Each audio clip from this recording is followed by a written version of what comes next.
Bardzo miło przywitać Państwa w Parlamencie Europejskim. Zebraliśmy się w gronie ludzi zaangażowanych w projekt budowania wiedzy, edukacji i świadomości dotyczącej procedury in vitro. 9 lat temu dr Edwards został nagrodzony Nagrodą Nobla za wynalezienie metody in vitro. I po tych 9 latach jesteśmy w takim punkcie, w którym są miejsca w Europie, w których musimy dyskutować w dalszym ciągu i edukować obywateli na temat bezpieczeństwa tej metody leczenia i konieczności pomocy ludziom borykającym się z problemem niepłodności.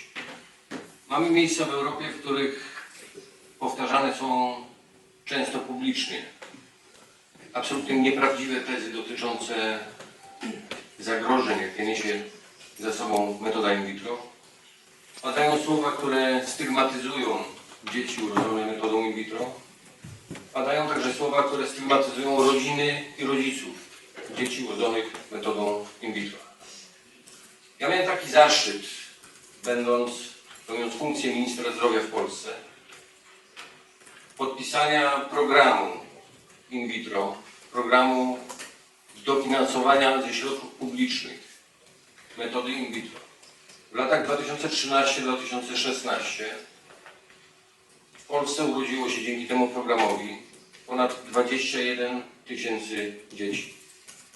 Ponad 21 tysięcy szczęśliwych rodzin dzięki decyzji rządu o wsparciu finansowym. Przeznaczyliśmy na ten projekt w Polsce w ciągu 3 lat blisko 250 milionów złotych.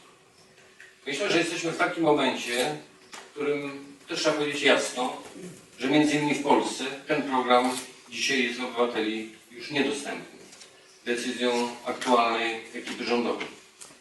Myślę, że jest wiele miejsc w Europie, w których ta dyskusja o konieczności wsparcia projektu in vitro, w tym także wsparcia finansowego, ale także edukacyjnego, jest niezwykle ważna. Kiedy dyskutowaliśmy w czasie kampanii wyborczej do Europarlamentu w Polsce, między innymi na temat in vitro, ja deklarowałem to, że będę chciał rozpocząć współpracę na szczeblu Parlamentu Europejskiego, aby wprowadzić takie zasady w Europie, że jeśli jakaś metoda leczenia, w tym także in vitro, uznana jest przez WHO, czyli Światową Organizację Zdrowia, jako metoda nowoczesna, bezpieczna i potrzebna pacjentom, to chciałbym, żeby Europa była takim miejscem, w którym żaden rząd nie będzie miał możliwości utrudniania dostępu pacjentom do metody leczenia uznanej przez Światową Organizację Zdrowia jako metodę bezpieczną i potrzebną. Myślę, że warto, żebyśmy w tym gronie także podyskutowali o tego typu rozwiązaniach. To nie będzie oczywiście proste, żeby takie przepisy wprowadzić. To będzie wywoływało emocje i dyskusje. Ale dokładnie w gronie eksperckim powinniśmy wypracować takie metody i takie wnioski, które pozwolą nam na przekonywanie wszystkich państw członkowskich do tego, że metoda in vitro jest metodą bezpieczną, nowoczesną, niosącą radość i szczęście rodzinom, które borykają się z problemem niepłodności. Jeszcze raz bardzo serdecznie Państwa witam. Oddaję Państwu głos. Poproszę o moderowanie dyskusji i dziękuję za to, że mogliśmy się spotkać i porozmawiać na ten bardzo ważny temat.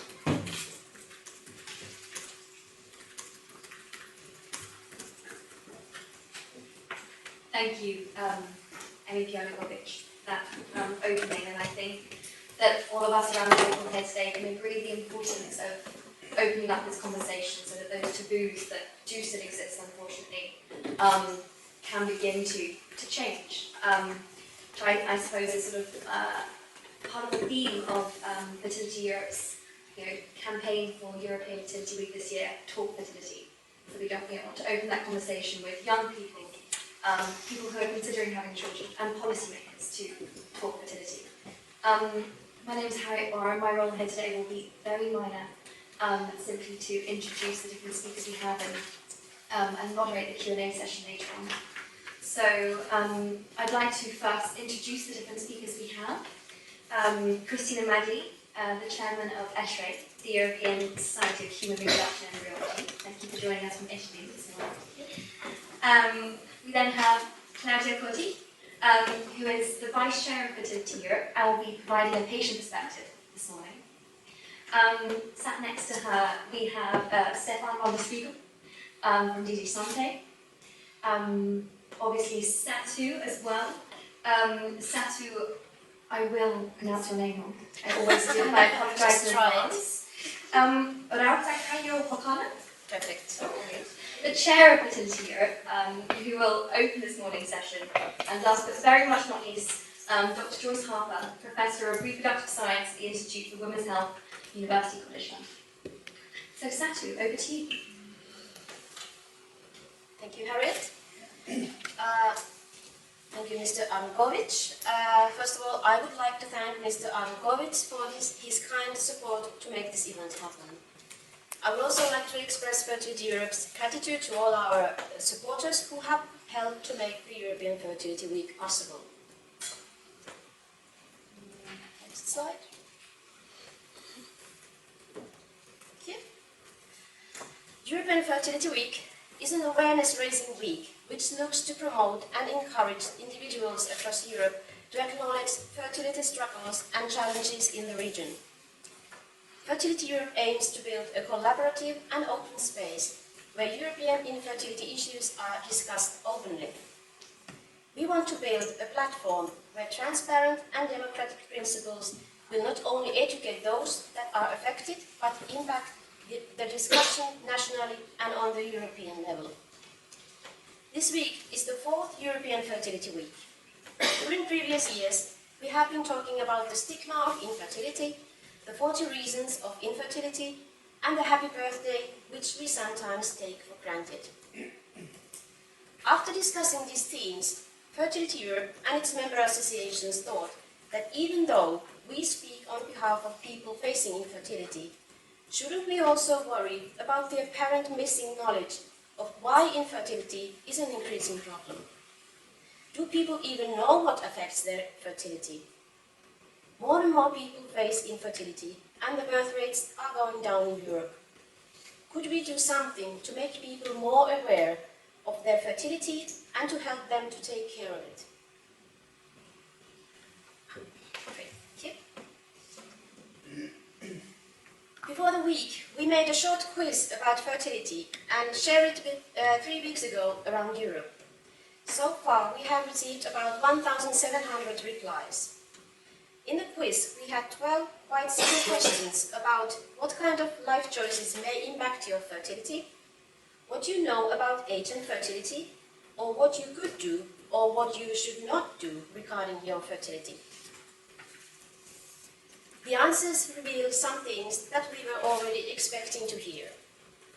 Over half of the respondents thought that the chances of a woman to get pregnant at the age of 42 is over 20%, when the right answer is only 5% per cycle. Also, 30% of the respondents thought that success rate of one fertility treatment leading to the birth of a child is over 50%, even though the right answer is about 30%. Over 60% of the respondents thought that the female fertility starts to descend at the age of 35, although according to the research, the descending already starts at around 28 years. I'm quite sure that if all of these 25 million people in Europe facing infertility had known, for example, these important facts, a lot of them would have made other choices in their life.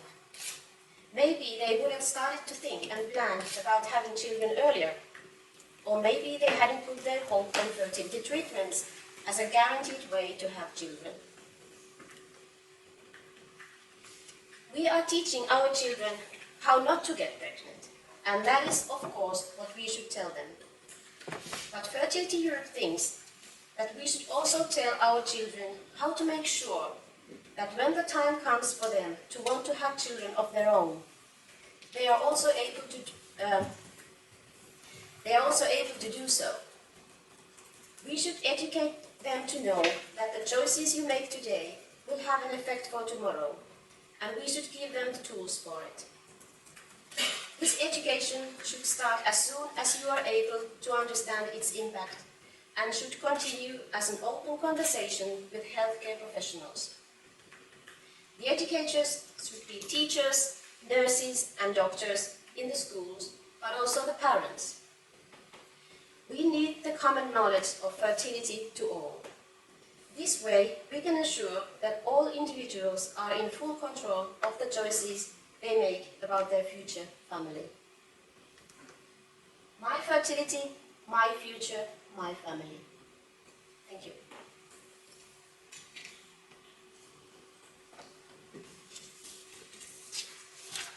Thank you, Setu.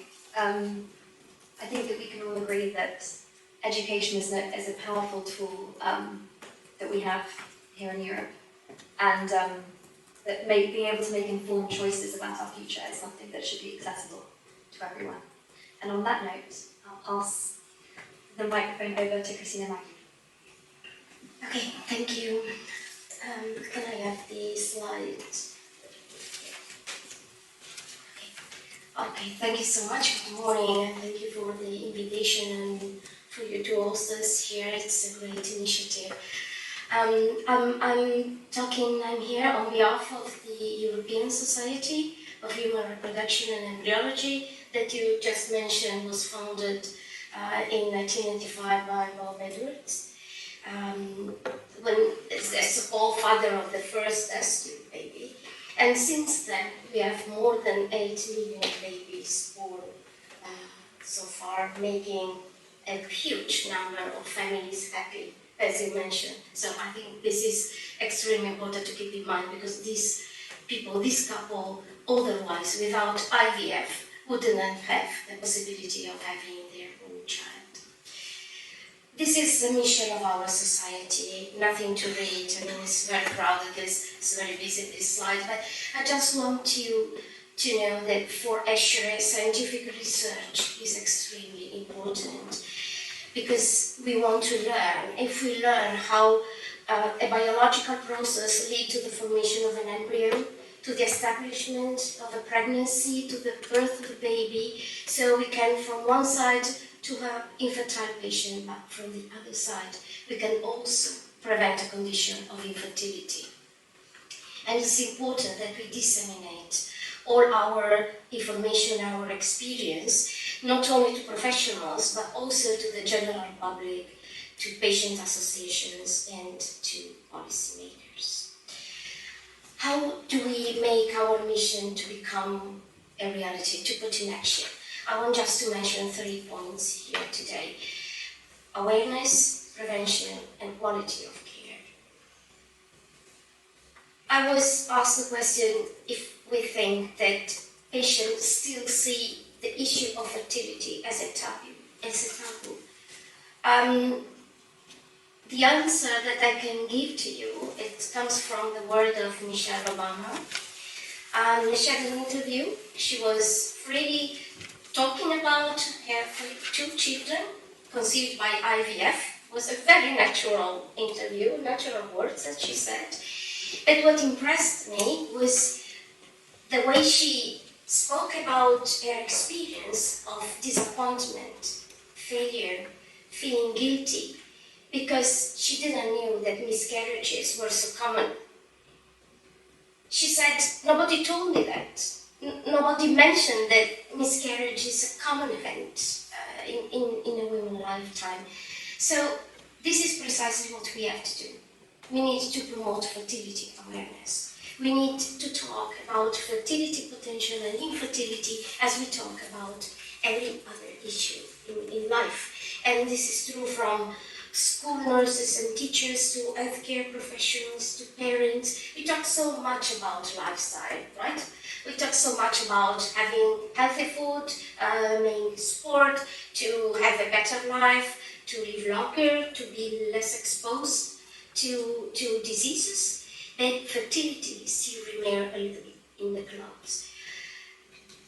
We are very committed to this awareness issue. And we actually developed an awareness fertility campaign for young people, Fertility Europe, as Satu already explained. We work with media, journalists, trying to pass on data, communication, information. We have open scientific journal with summaries, our scientific reports and information dedicated to lay readers and blogs. So they are easily understandable and accessible also to non-professionals. And we work with decision makers, offering our expertise. We collaborate with European Commission, the Council of Europe, and this is just an example of what we did, just one. It is a brochure on all-side donation. It is a guide for women to support an informed decision. Another question. Do health professionals have the tools to open conversation around fertility and infertility with all types of patients? Well, the point here is that we need to make fertility mainstream. This is something connected to the previous point, awareness. If we talk freely about fertility, as for any other topic, then things are going to be really different. Because we are going to understand that infertility is a disease, as it was mentioned before. This is recognized by, at the level, at international level, by WHO. So in this way, healthcare professionals in all specialties should be able to prevent infertility as they do prevention for any other diseases. We do prevention for a lot of situations, cardiovascular diseases, diabetes, cancer. Do we do prevention for infertility? Not sure for what we are actually seeing in our daily practice. And certainly it's important for us to transmit this feeling and to educate through a lot of activities that Escher does, campus courses. We do a lot of campus courses every year spread around the different European countries. We have e-learning platform accessible from our website. We have scientific journals, as I mentioned before, and we have an annual meeting where attendees can attend tens and tens of lectures. They have the possibility of networking, and of course, this is a great way of receiving education. And finally, still in the matter of education and good practice, we also do a big effort in publishing guidelines and recommendations to help doctors with diagnosis and treatment for their patients. We have published a series of guidelines and recommendations. They are basically organized in this way. We deal with treatment options, give a recommendation in this direction. Same for diagnosis. We give recommendation on the tests that are useful and others that are useless. And we also deal with the prevention. This is a list of all the guidelines and recommendations that we issued. Of course, they are covering the different topics of reproductive medicine. They are accessible from our website. And I just wanted to report an example, actually 2 examples of how these guidelines work. This is the guideline on recurrent pregnancy loss. In the lower part, in the red and pink part, you see tests that we consider not to be used, that are useless. In the orange part, tests that we consider are good to be used in some conditions, and in the upper part, in the blue one, tests that are strongly recommended. Should any of these tests give a positive answer, then we develop a strategy, that is in the right-hand side part of the slide, that will help doctors to prevent a pregnancy loss to occur again in the patient. Similar consideration for the guideline on female fertility preservation that is directed to women that decide to preserve their reproductive potential both for medical and non-medical indications.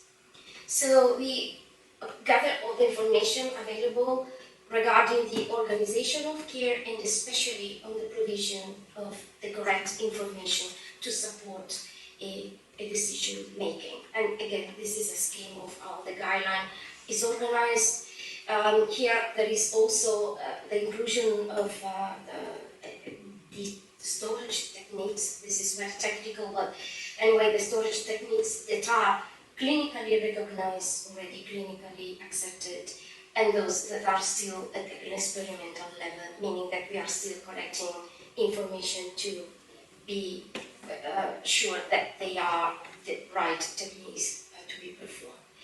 So in conclusion, we believe that awareness is the first step towards prevention. And to make prevention, we think that the best information is and education is necessary to provide the highest quality of care for the treatment both of infertile and fertile patients. In other words, the key message here is to make fertility mainstream. Thank you for your attention. Thank you, Christina. Amazing to hear how the scientific community is working alongside the healthcare community and patients and really looking to provide the right information at the right level and the right effort to the right people for the future of fertility care. Thank you for that. I see the floor now to Stefan want to speak.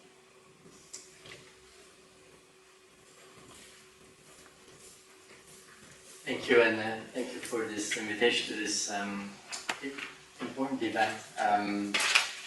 Awareness building is indeed often a step a bit forgotten, and we very often quickly go into therapies and treatments, but it's probably a very effective step, more effective than many of the therapies that we have. What I will try to do in my short presentation is maybe show a bit what we can do in the European Union to strengthen the activities of the professionals active in this work on offering IVF therapies to patients. As you will see, there's also a balance between what we can do at European level and what has to be done at national level, very much in line with the introduction words. I hope also to show that IVF is, and those therapies are really safe, and the risks obviously are there, but I think we largely, as a society, hand in hand with authorities, manage to control that so that we have a responsible progress in offering therapies to the citizens. So I wanted just to use the next couple of minutes to explain a little bit our regulatory framework on fertility treatments, and actually that framework fits at EU level in France, etc. They need to authorize all of those actors, they need to inspect them on a regular basis. They also need to have a vigilance system. If something goes wrong, it needs to be quickly and well communicated, and we need to know what kind of follow-up actions are needed. That means we also need a traceability system. We need to know in which substance comes from which donor and has gone to which recipient. That might be needed in case of some of those alerts. And then there's requirements in the legal framework on us, so the team we have in DG Santé, which is really to support those member states, and we do that by hosting, for example, some IT platforms on rapid alerts, so member states can exchange quickly messages that something goes wrong. For example, we see regularly a message from donors of sperm that there might be some genetic defects, which we also see in the normal population, but it's important if we were to donate the material that we try to identify that and then stop working with those donations. We also support traceability systems. So that was in a nutshell how the EU legal framework works, what we can do. I think it's important to have the complete picture, also reflecting back to the work that MEP Arłukowicz did in Poland. There's a lot also to be done, of course, at national level, and the first decision to be taken at national level is which medical practice is allowed or not, and that applies also for IVF. And as we know, we have very different views on some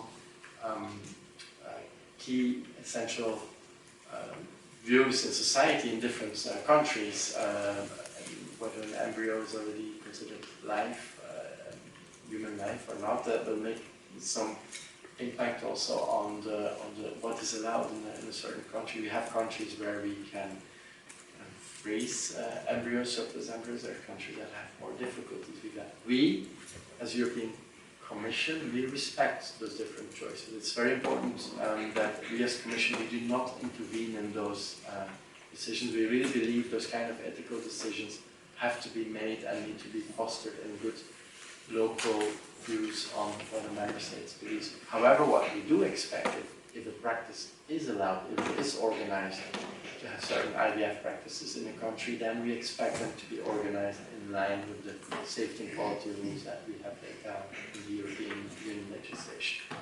Other elements that, of course, need to be organized at national level are the organization of public healthcare services. Now, for IVF, maybe that's important, but maybe less important for other services like blood or organ transplant, which really fully are public services. IVF service largely can also be driven by private actors. Funding of care, as was made very clear in the opening statement, is of course essential. If there's no funding, nothing can be organized. And obviously also awareness building. So that are all elements where the EU is not really actively can support member states, but the actions really need to be taken at national level.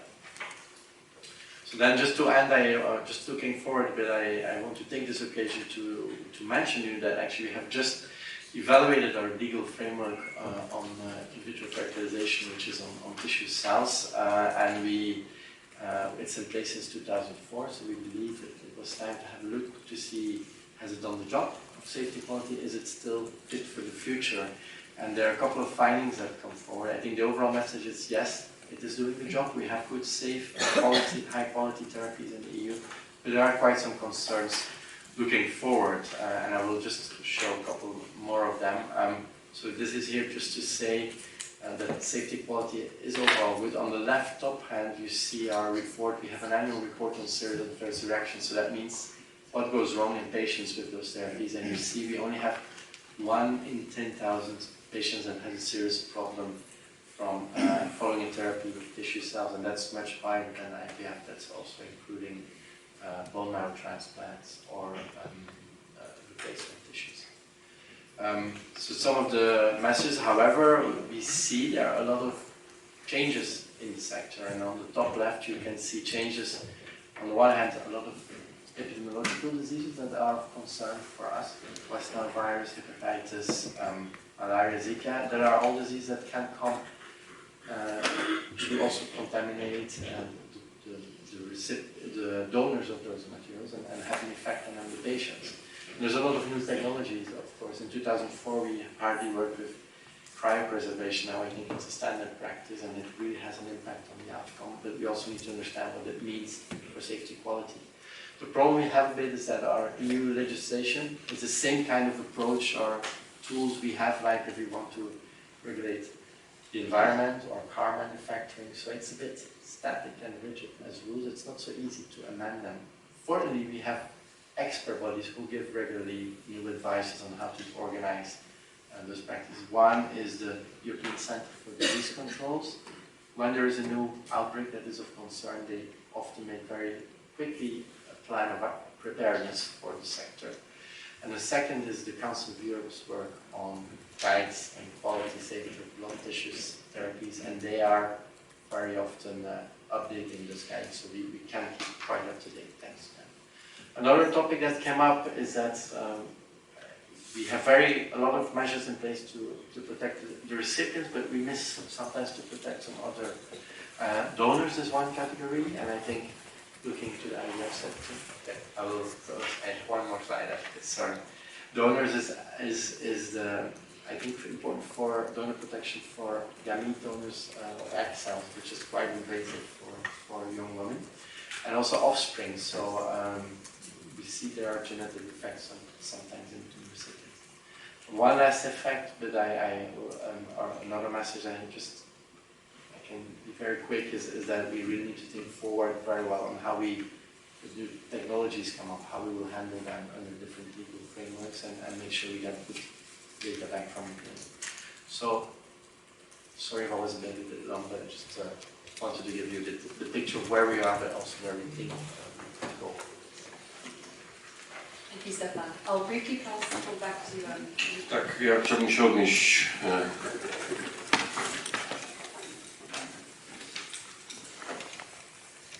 z wielką uwagą wysłuchałem tego, co Stefan mówi.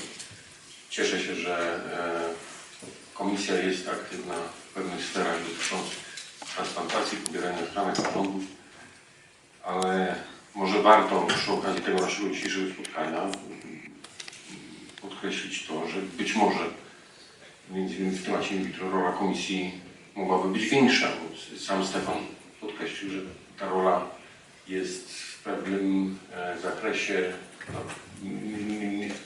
w procedurze in vitro niezbyt aktywna i może właśnie dlatego, że medycyna postępuje, postęp nauki jest gigantyczny, że badania naukowe właściwie udowadniają każdego roku i poprawiają bezpieczeństwo stosowania tych metod. Może warto jednak rozpocząć choćby dyskusję na ten temat, czy nie wprowadzić mechanizmów równego dostępu obywateli Europy do nowoczesnych metod leczenia. Może warto o tym porozmawiać, że oczywiście mamy świadomość, że są to kwestie etyczne, ale rządy poszczególnych państw poprzez wprowadzane ustawy, wprowadzane prawo są w stanie skutecznie ograniczyć dostępność do nowoczesnej metody leczenia. Myślę tutaj choćby o liczbie stworzonych zarodków czy transferów. I jeśli znajdzie się taki rząd w Europie, w którymś z państw członkowskich, który wprowadzi ograniczenia ustawowe co do liczby tworzonych zarodków, to de facto uniemożliwia przeprowadzenie skutecznej procedury in vitro. I być może tego typu spotkanie jest dobrym momentem do tego, żebyśmy podjęli debatę między innymi z Komisją o równości dostępu do nowoczesnych metod leczenia dla pacjentów europejskich, szanując oczywiście wartości etyczne. Bo możemy przyjąć postawę, że Komisja w tej sprawie nie zabiera zdania, oddaje rolę państwom członkowskim, albo możemy się z tym po prostu nie zgodzić i próbować to zmienić. I może warto, żebyśmy my, środowisko eksperckim, a takim tu jesteśmy, ludzi zaangażowanych w projekt in vitro w poszczególnych krajach w Europie, może warto rozpocząć cykl spotkań bardziej roboczych, nie tylko przy okazji tego tygodnia, że roboczo byśmy porozmawiali o ukształtowaniu się Komisji i ludzi odpowiedzialnych za wszystko, co będzie się działo w Europie w najbliższych latach. Ja chciałbym stać się orędownikiem takiego rozwiązania. Ja, szanując wartości etyczne, jestem absolutnie zwolennikiem tego, że każdy pacjent w Europie ma prawo dostępu do nowoczesnych metod leczenia i uważam, że żaden rząd nie ma prawa ograniczać dostępu pacjentom, jeśli metoda jest uznana przez ekspertów, między innymi ze Światowej Organizacji Zdrowia, ale także innych organizacji naukowych, eksperckich, za metodę nowoczesną. I uważam, że między innymi Europa od tego jest, żeby takich praw obywateli chronić i o nie dbać.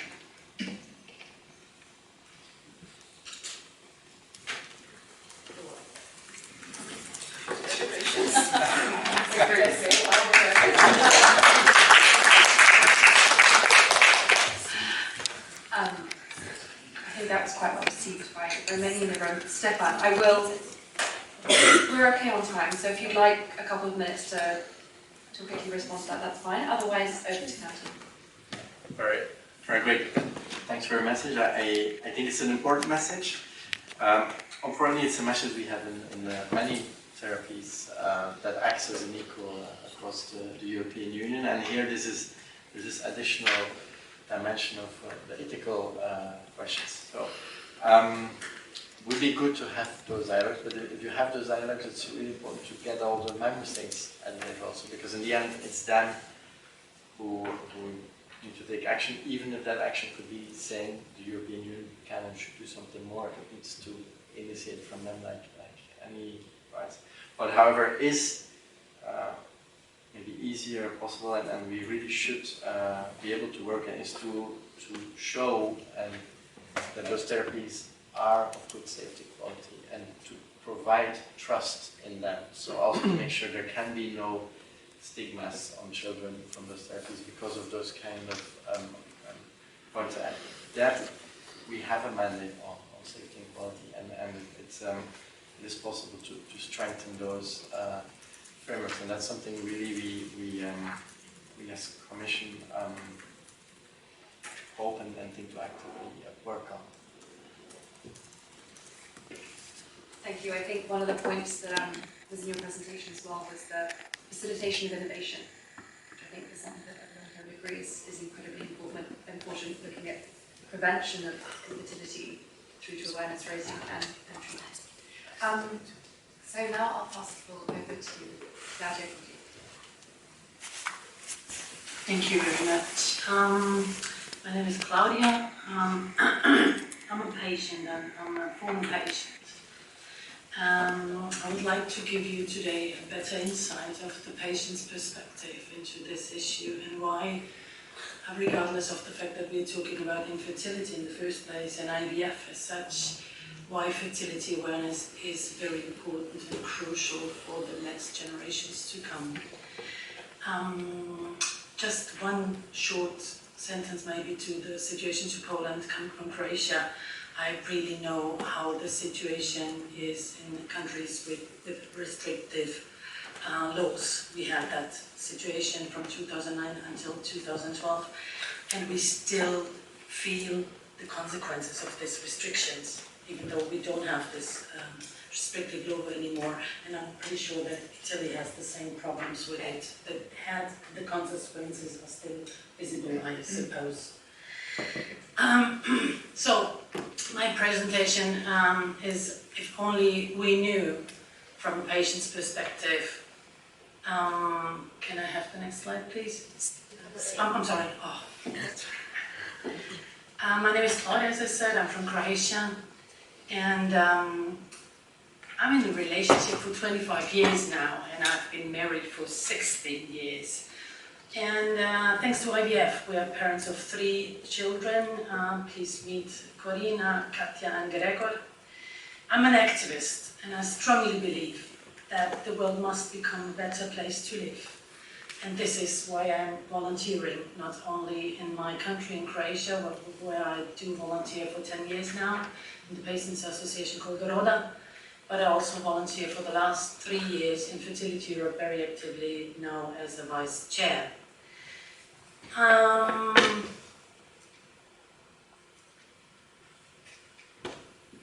would like to talk about KNN.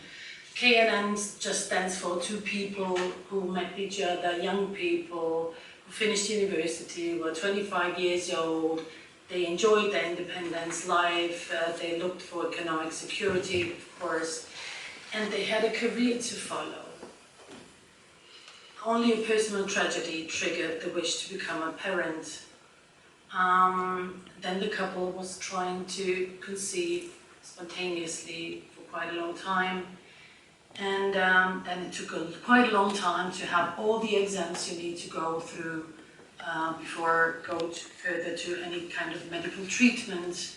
And the final diagnosis was blocked tubes. They had to go to IVF. It took them 4 rounds of IVF, and they even had to go abroad to succeed in getting pregnant. Why abroad? Because of those restrictive laws, people really go abroad to have no normal modern IVF treatments. And the message of KNN is, if only we knew that conceiving is not always that easy, that it could take a long time and it could have finally ended without having children at all, we would not have waited that long. And this KNN could be from your friends, from your family. I'm pretty sure that everyone here in this room has somebody in their between their friends or family who has infertility issues, but people often do not talk about it. I didn't. I haven't been talking about my infertility while we were going through treatments. Oh, it was only after I gave birth to my oldest daughter that I talked about it. Now meet L and K. It's a couple between 30 and 35 years. They got to know each other a little later. The economic situation in the workplace was secure, but they still waited with plans for our baby for 2-3 years. They traveled, they enjoyed life. They started to expand the family when the lady was 35 years old. First pregnancy after miscarriage was okay. and a healthy baby was born, but plans for baby number 2 stayed only plans after 2 miscarriages. This is called secondary infertility. Their message is, if only we knew that female fertility is significantly declining and the miscarriage rate is substantially increasing after the age of 35, we would have started earlier.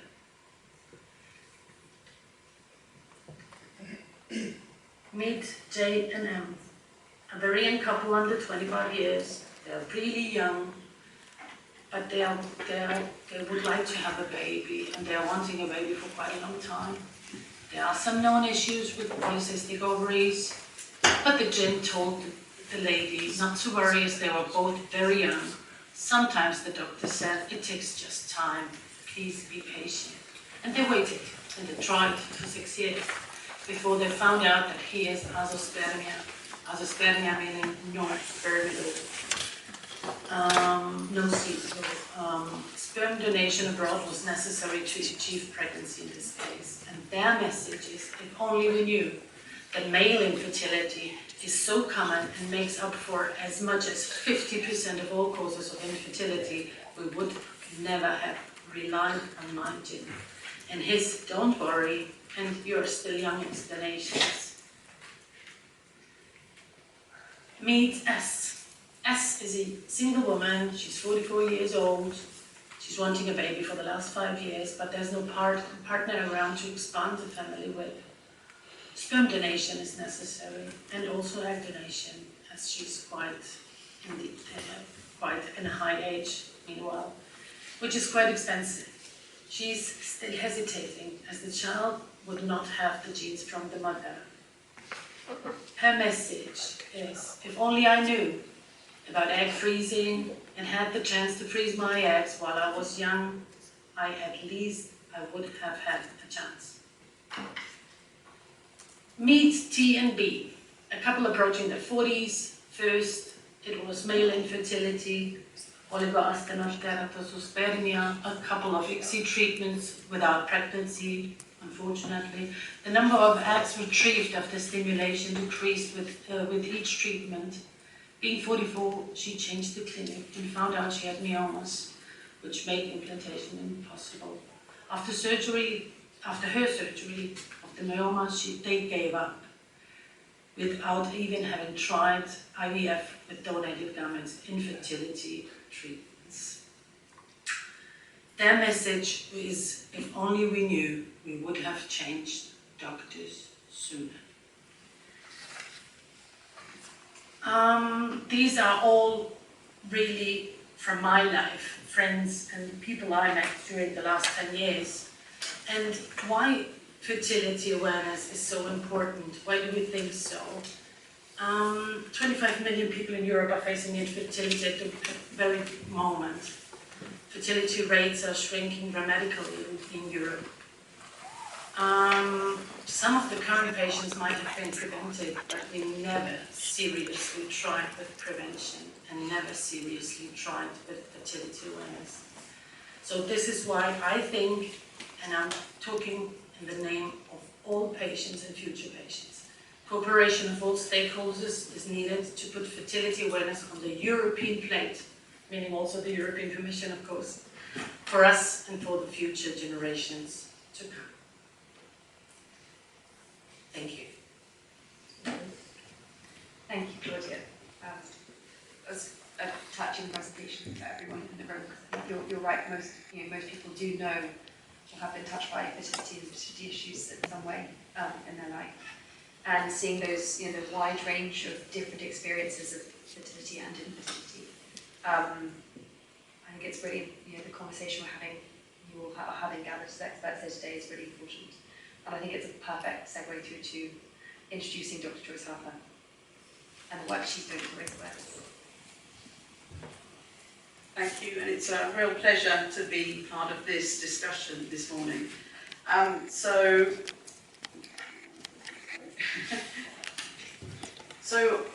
I've been working in the field of reproductive science for the last 30 years and spending a lot of my time educating professionals that have gone on to these careers, but I also have my own journey I, for various reasons, did not start trying to have children until I was 35. I hadn't maybe met the right partner. And I went through 5 years of IVF and thought I was going to be childless. And at the end, was lucky to have children. So this is something that's very deep to me as well. So I'm going to talk to you about fertility education. So just a disclosure about some of the companies I've worked with this year. And this is the first information we really need to think about. So this data is from 1995 and 2015. So if we look at the white triangles, this is the data from 1995. This is the mean age of women at birth of their first child.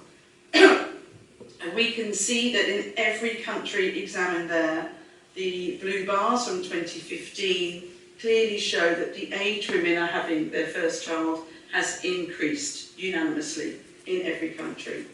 And this data is now 4 years old, but if we look at some of the countries towards the later side, we can see that many of those were around age 30 then, and some of those have already now reached age 32. So for example, Greece, the age of first birth is now 32. So is this a problem? Well, why are women delaying having children? We've heard of some of the stories already. And why not? Women now have a choice. We are, by puberty, a vast majority of these have already died. And we have about 300 to 500,000 eggs at puberty. And a woman will lose some of these eggs every month. They often think they only ovulate one, so they're only losing one, but they actually lose around 1,000 eggs per month.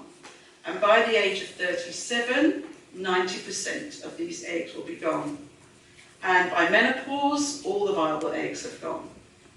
Now the average age of menopause is age 51, and normally women become infertile about 10 years before that. So around the early 40s, we really are going to be experiencing infertility in these women. And it's not just the quantity, it's also the quality of these eggs. The eggs have chromosomes, so I won't get too technical, but the chromosomes in our eggs are very fragile and they are very prone to become more abnormal as a woman ages. So this leads to an increase in miscarriage, an increased risk of infertility because these are not normal, and an increased risk of having a child with a chromosome abnormality such as Down syndrome.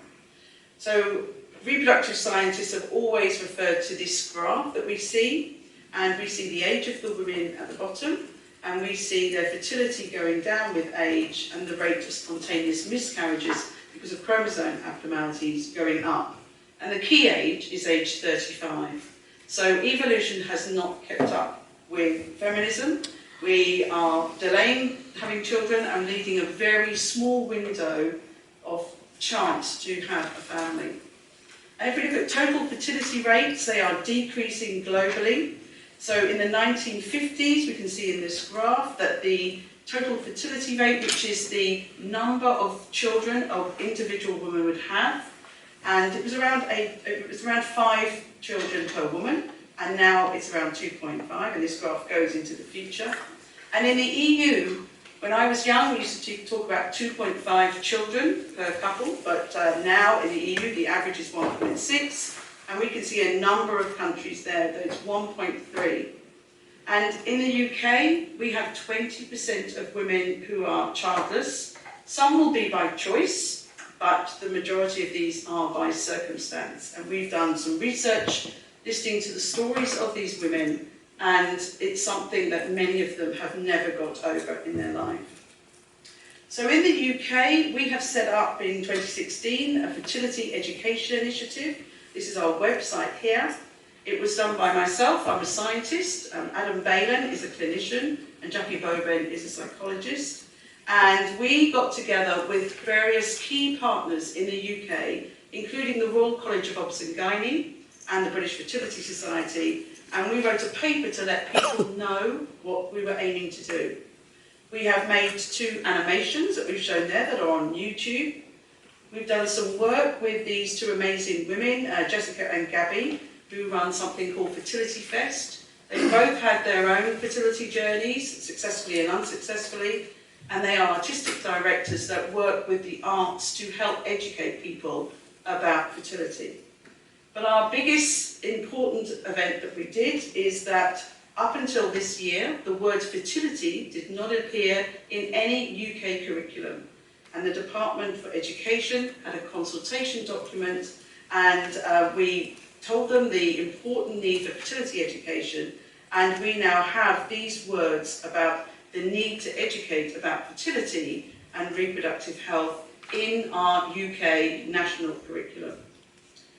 So we have got together a global group of partners to try and work on fertility education globally. We want every country to have a national website. We want fertility education in the national curriculum, and we want to have ambassadors in each country and globally to spread the word about fertility education.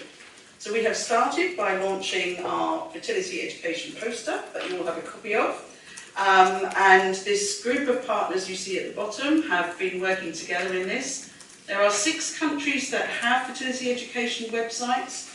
In the EU we have the UK, Portugal, Denmark and Sweden, and we also have Canada and Australia, and all of those people have been part of this campaign, and today is our official launch of the campaign, and we want to spread on social media using the hashtag FertilityEd so we can raise awareness of the need for fertility education. We want this translated into every EU language. I'm aiming for this by the end of the year. We already have Portuguese, and we already have Swedish and Turkish and Greek that are being done at the moment. It's also already being translated into Farsi, which is very interesting. So this is our start of our campaign. This is some photos I've collected over the last few days. We had a fertility show in London on last weekend that we managed to take some photos at. And Louise Brown has promised to take a photo. She's the world's first IVF baby. And my children are at the bottom left corner. I've managed to get them to take a photo. They're obviously very aware of the need for fertility education. They're very aware of what I went through to help create them. So just wanted to thank you all, and this is my social media contact. I think it's really important that we can use social media very positively to get these messages out to the public and really inform them of the need, as we heard in the previous talk, for people to be aware and not to say, if only I knew. Thank you. Thank you, Joyce. Indeed, and I think, the hashtags that Joyce has shared and the hashtags that Fertility Europe are using this week as well. It's a great opportunity with European Fertility Week to be able to sort of give a bit of a kickstart to these campaigns and get the message out to different groups of people. I'll now open the floor to any questions. Really want to invite you all to engage and have a bit of an open discussion about some of the issues and topics that have been raised here today. I will, however, first start by opening the floor for Adriana Pereira. I hope I pronounced that one correctly. From the European Patients Forum and UAC. Thank you so much. I'm here on behalf of UAC, the European Youth Network on Sexual and Reproductive Rights. I just want to say thank you to Fertility Europe for having me here today. And I think that one of the quotes that keeps coming back to my mind is that we don't think about fertility until we do. And I think that that's fair enough along the different life courses that we have, the different stages of life. Now, of course, coming from a youth perspective and focusing on sexual and reproductive health and rights, we often think about bodily autonomy, health services, the inclusion of fertility in terms of the whole package of sexual and reproductive health and rights to enable both men, women, and LGBT community to make decisions about themselves for now and the future. And I think that one of the messages that I really would like to emphasize in terms of prevention campaigns is to really invest in comprehensive sexuality education. This is, again, we can start at a young age, but it's a tool to equip young people with the skills that they need to make informed decisions later in life. And that can be whether to have children, if to have children, and when to have children. Because again, let's remind that not everybody chooses this path, but if they do, they should be equipped to make these decisions for themselves. And I think that something is really important is that there are already youth services. We can include and incorporate and make sure that healthcare professionals are equipped to discuss these issues with young people, because often this is very much sidetracked. And I think that one of the key messages that UACT would like to put forth is, and again welcome the debate on, is to include young people in a meaningful way and to engage them in a meaningful way in projects, campaigns, and policy making, because we want our voices to be heard when our reproduction is being in question, when it is being discussed and it's on the policy agenda. And I think that one of the things that really is just a baseline that we can agree on is to have equal access to a full range of sexual and reproductive health services. So not just for young people, but it's for the continuum of life. It's for all stages of life, and we need healthcare services that adapt to each and everyone's phase of life. So I welcome your thoughts and opinions of how young people can be engaged more in this type of dialogue going forward. Thank you. That we will continue discussion about infertility and fertility also in the future. So thank you for all the speakers, thank you to all the attenders, and again thank you to Mr. Arłukowicz, and thank you for a very fruitful discussion.